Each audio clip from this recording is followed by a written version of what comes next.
Good evening, everyone. My name is Shiv Kumar, and I'm here to present the overview of the book, which is really excited me while reading. That is The E-Myth Revisited, written by a very famous author who is also termed as a guru of scaling up the small business in the entire world. That is Mr. Michael E. Gerber, right? So let's see what's there in the book.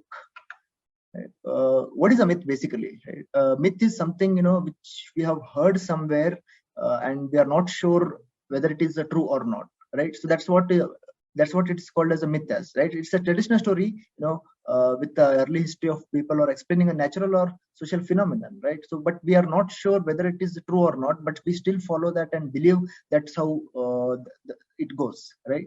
And that's the reason myths are everywhere, right? So be it a personal life, professional life, health, in every industry, myths are there, right? So, and entrepreneurship is not left behind. So, most of the cases, people who own small business, they believe that that's how the business works. Small business in the sense putting a lot of time, 24/7, 365 days.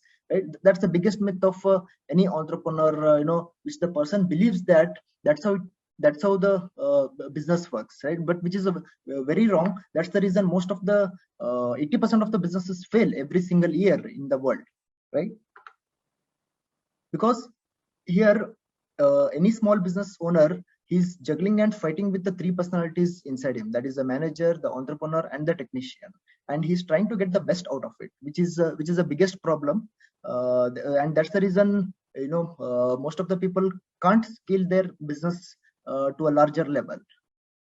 Every small business owner goes through these kind of phases, that is the infancy phase, adolescence phase, beyond the comfort zone, and the maturity, where in infancy stage, he'll be the master juggler, keeping all the balls in the air, like he's taking care of manufacturing, production, logistics, accounts, everything, right? So, and he needs to do that, right? And after some time, when the business started growing, he gets some hands on his help, he gets some people to help him to maybe take care of few areas, and this is a very phase where the business owner goes in a comfort zone. He thinks that all the things are taken care by his team or the employees, right? And that's where all the problem starts, right? So and realizes that the balls are all the balls are not in the air, they started falling apart, and he starts receiving the complaints from the banks, maybe in terms of finance or logistics, blah blah blah, right? So and then he realizes that he has to come out of the that comfort zone, because he has only two options now.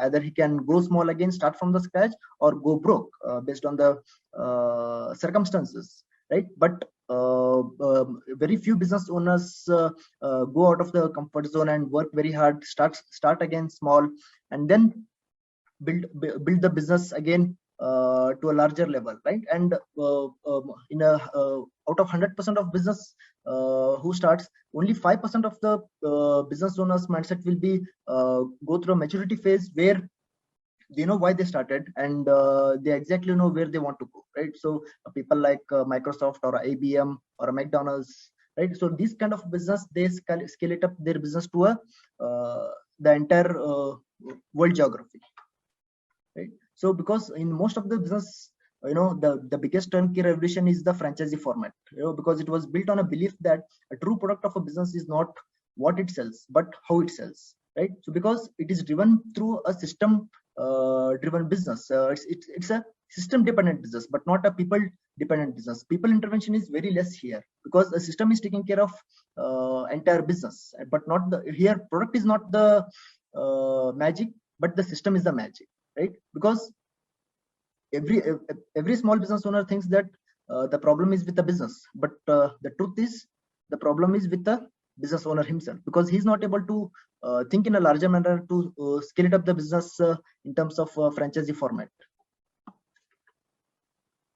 So for any business, any small business to scale it up to a larger level in a franchisee format, there has to be a business development program which which includes the primary aim, strategic objective, organization strategy, management strategy, people strategy, marketing strategy, and system strategy. Where the primary aim is the main purpose of starting any business. That itself drives how to run the business, or why the person has started the business, right? And rest comes the strategic objective. There has to be a certain strategy in terms of sales or team building, kind of a thing, and organization strategy, where we need a organization structure to take care of the roles and responsibility of the business, and also a management strategy where we need to manage certain things in terms of sales and business expansion, and marketing strategy in terms of online marketing or offline marketing. That strategy has to be there. And system strategy is very important, because system is everything here. System is running the business, but not the business owner. That really plays a very important role. Right? So when you hear something, you forget it. When you see something, you remember it, but not until you do something will you understand it.